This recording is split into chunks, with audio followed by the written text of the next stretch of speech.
So, what will an animal-human camera be like? Which comes first to your mind? Let's see some examples that I found online. Will it be like this, or this, or vampires, some supernaturals, monsters, Spider-Man, or angels? After seeing these pictures, let's think about these questions. Are they a group of scary monsters? Can we benefit from them or die out because of them? Are they angels or devils? Let's leave these questions here, but keep them in mind while I continue introducing, and we will come back to it later. So, what is animal-human camera? A camera is a mixture of two or more species in one body. So, animal-human camera is a mixture of human and animal in one body. There are two main types of animal-human camera. One has animal parts in human body, like this prettier here. The other type has human parts in animal body, like this right. Don't belittle it, it has human brain cells in its mind. There are many similar experiments out there, and they have a long history. The first xenotransplantation experiment was carried out in 1902.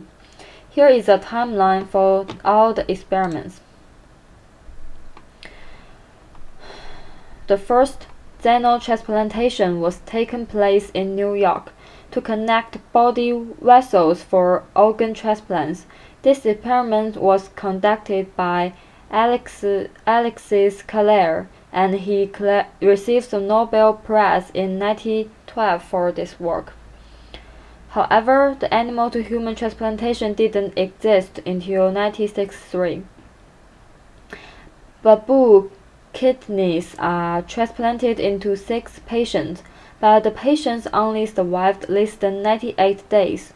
It turned out that there are many variants in baboon's system, which is okay in baboon body but a disaster for human beings.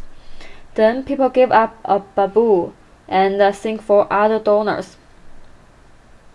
The first success animal-to-human transplantation was in 1996. Living cell technology transplants pig islet cells into diabetic patient. The treatment is successful and allows the patient to reduce insulin injections. And the first success human-to-animal transplantation was exist about 10 years later in 2003. Chinese scientists at the Shanghai Second Medical University successfully fused human cells with rabbit eggs, so the rabbit would born with human cells in its body. However, as the success comes, the trouble comes.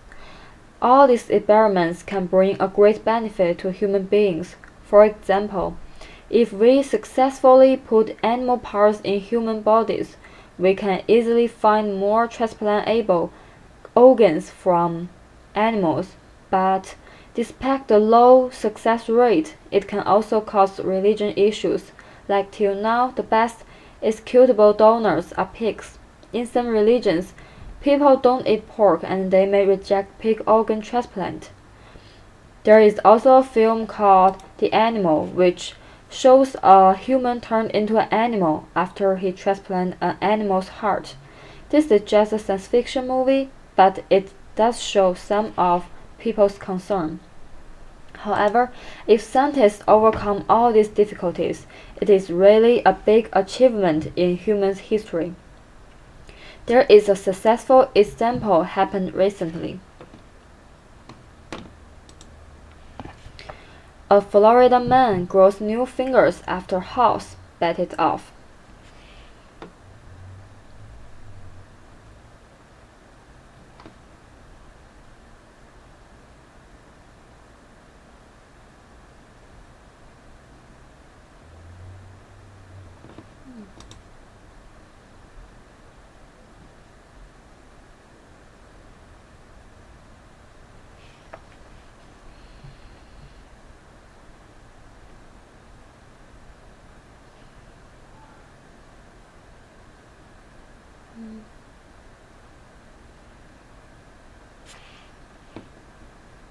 Afraid man grows new fingers after horse bit it off.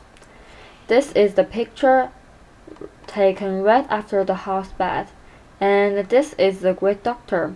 He was able to generate a new fingertip using a technique involving pig bladder cells. And this is the patient's new fingerprint. Isn't that great? The pros